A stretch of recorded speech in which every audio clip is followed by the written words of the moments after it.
This is Chen Xin. My topic today is the enhancements in formalized process descriptions. And firstly, I can give an overview of what I will talk about. It is a general, firstly, I will give a general introduction and the motivations, and then I will talk about what is FPD. This is formalized process descriptions, what we can use it to do what. And then this is a formal descriptions of the extended formalized process descriptions. I will give the definition of it, and then I will use the definition of this EFPD in the consistency checking. And then I will introduce the mapping. That is, I will introduce an exchanged format of the model, and then it's a summary. Firstly, manufacturing systems are very complicated because it has many components, and each component can interact with the others, so it leads to a very complicated requirements. So the planning of these systems is time consuming. It requires the straightforward representation of the requirements. For example, it should give us a topology of the dependency of each component of manufacturing systems. And then we need a more powerful expressive of the modeling language. It should be able to describe complicated specification. And then we can introduce the FPD as the basic to provide the graphical representation of the requirements. This is in the left is you can see the textual representation of the requirements. We need to extract the information of the process, but in the right side you can see all the nodes represent the inputs or the outputs and the technical resources of what the process steps need. So it is more straightforward way to represent the requirements in the graphical. But however, you will see the FPD representation also has its limits. Some details, for example, the specifications of the product P1 is missing. So to solve the problem, we need to enhance the expressive power of the modeling language, and then we should to make the planning more easy. We should let the tool to find the contradictions between the specifications. For example, the specific of P1 cannot satisfy the requirements of the process. It should be taken as the input of some process. And then we can also use artificial intelligence to improve the planning. It is the formalized process description. It is an example. The basic idea of the FPD is to using different symbols to represent the physical entities and the process in the real world. We can see the product here. This is the red one, and the energy node and the information and the process operators are represented by different symbols. And the flows, you can see the products, the red one flows into the green one. That means the process requires some materials as inputs, and see the three symbols below. This is the outcomes of the after the process. And the technical resources marked with the gray one. This is the technical resources. It is just like the belt or some machines. We call these lines are floors that connected each the input and the process steps, or the connected process steps to the outcomes. And the dashed boundaries and dashed line is the boundaries of the system. This is all of the FPD. Then I can give you a very concrete example of FPD. See the left, this is a demonstration of a systems. This is used to firstly position some products and derailing it, and then transport it and for sorting. And we can divide this and just as see in the right. You can see it's already divided into two subsystems, S sub 1 and S sub 2. S sub 1 is responsible for positioning the product and the derailing, and the S sub 2 is for transporting and sorting. And you can see in the right, the P1 and P1 to P5 is the material. E1, E3, E5 is the electrical power, which can be treated as the energy. And the I1 to I9 is the information for controlling the process. For example, I1 is the starting signal issued by the PLC, and the I2 is the sensor signal. Then we started to extend this FPD into the extended FPD.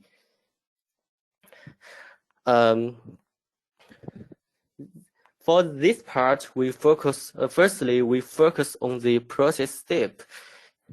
We can make an analogy between the function in programming language and the process step in FPD. As we can see, the declaration of functions, we need the return values, the function name, and the parameters. So the process step also needs this. So you can see in the below, this is a declaration of process step, and the use of the function is just like use of functions. We just apply some concrete values into the substitute into the function, and this is a computation. And then, but the usage of the process step is just we connected the nodes to the nodes inside the process step, just like in the right below, you can see the P1 connected to the input one, which is this input one is inside the process step as abstract nodes, just like a parameter. And then we know functions just like Python or C++, they use types to ensure the correct usage of each function. So we apply the same. We apply the same in the extended FPD. We use the type we added type systems to ensure the correct usage of the process step. By using the type systems, we can make the process more general. For example, we can say if the process steps and the parameters of the nodes of the process step, the parameters, this the type, this product, that means it can accept the plastic or derived plastic as the input of the process. So the express power of the process are enhanced because it can because it becomes more general than and keep the constraints.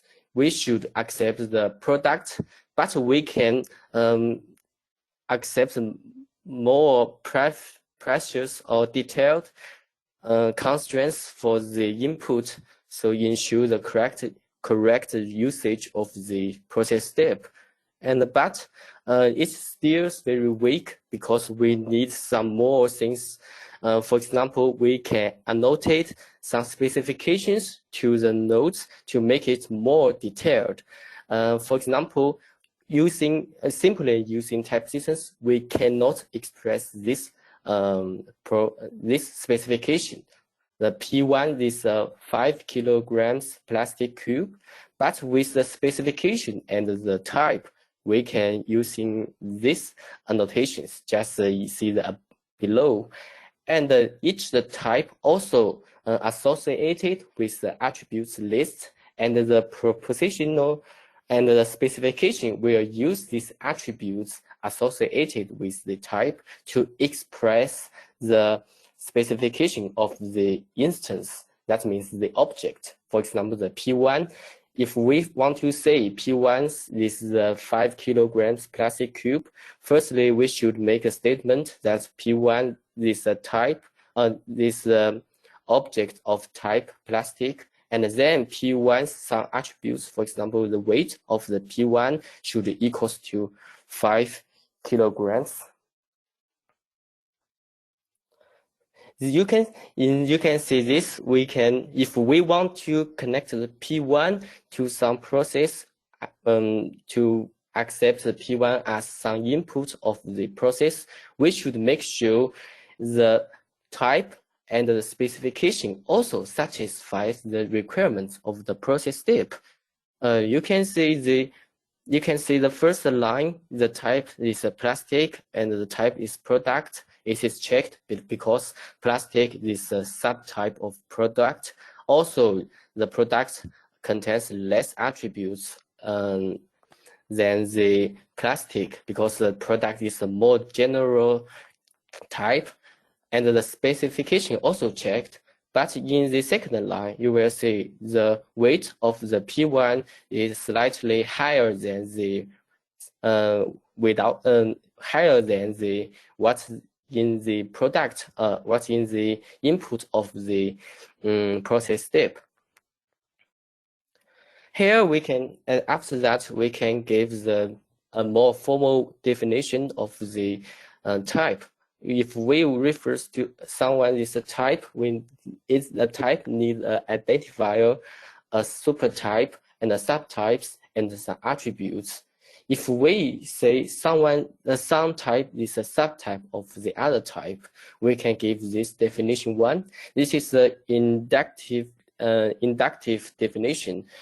This is the basic form. This is every type is a subtype of itself. It is reflexive, and the inductive form is if someone is a subtype of the other one, that means this one also is a subtype of the parent of the another type, and we can also, and the subtyping also has the following properties. If we say T1 is a subtype of T2, that means T2's attributes should be contained, included in T1's attributes. Because the T2, if T2 is a supertype, that is, it is a more general concept, and the T2 is more specific, so it contains more attributes than its supertype. Then we can give an assignment, and in the previous, we just make the specification. For example, P1's weight equals to 5. But we didn't give it a value because it's a P1 dot weight. This can be any value. So we given a mapping. That means give each the variable a value. An assignment of P1 is the assignment of the attributes of P1. You can see in the below left, you will see the tables. That means we can have each attribute assign each attribute with a value. Then assignment of a specification. This just lets the specification to evaluate the specification to a concrete value. And more specifically, this is a Boolean value because all the specifications should be true or false. And then we can give a formal definition of the consistency. How we can see the connection these consistencies. That means the type. Firstly, if we want to connect it in instance 1 to instance 2, that means the type of instance 1 should be a subtype of instance 2. And then it requires exists an assignment, that is the omega 1 of the omega 1 is a specification of instance 1 should implies omega 2. You can see the example below. This is more concrete. If we want to make the connected some product to a process, the P1 is just like a product. In IN1 is just the input of some process step. We should make sure the input one is a more general. It's a more general node which can accept P1. Then we can give drawing information. For example, if there is a situation that for the transport, there are situations that many nodes can be joined and accept as an input of some process. We should make sure this the type of each node should be subtype of the input, the type of the input, and also the specification of the each instance should implies the input of the specification. Here is a concrete example. If we want to transport P1 and P2, and it should firstly the type of the product type is a product, plastic and the derived plastic are all subtype of product, because we cannot transport the liquid. We can only transport some solid product, so we should have the type constraint. Then we should have the specification constraint. That means P1's weight plus P2's weight should within the range. Because if we exceed the range, it should cause some problems. So we can have the following the constraints. Firstly, is a type, and the second is a specification.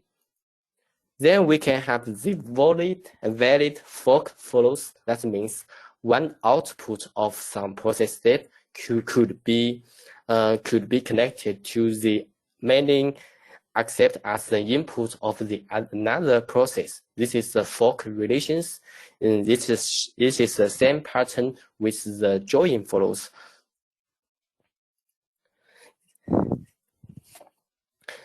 Then for the storage, the EFPD, we use the automation ML, and we accept it as an intermediate models. We use it to render it to a graphical representation, or we use it for the formal reasoning, because the automation ML contains enough informations, and then we can treat it as the input of an AI engine. For example, because it contains lots of the specification and the types, we can build a recommendation systems based on the type specification and based on the experience from the previous projects. Then this summarize. This extended FPD has some benefits. Firstly, we enhance the express powers through the hierarchical types and using propositional logics to describe the specification, and it enables the ability to conduct the automatic consistency checking. The method is can be implemented by the some solver, for example, the SMT. If we're using some more powerful language, we can just make it as a meta language to describe and to convert the automation ML format to the input of a solver. Then this this is the graphical basic, so it makes all the requirements, all the topologic relations more straightforward. But this also has some limits. For example, the consistent connections has limits because we cannot, from the it requires the global constraints is also needed. But for now, we just implement the consistency of each connections. And some products could be the components of a big product. So these relations between the nodes, the relations between nodes and the nodes can be described with this method. So we have the solutions for the field research. Firstly, we can using the recursive type systems to support the composite type. That means we can use pair or list to support a more complicated type that can be support the express of such the complicated product. That means the product can have many components, and these components can be expressed by a pair or a list. And then we can add the environment to enable the global constraints. Then we can integrate the learning methods to improve the planning process.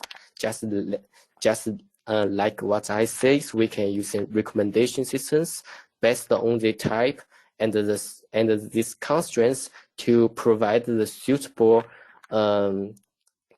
technical resources or the products, and that will be very helpful for the user. Thanks. It is all. Is there any question?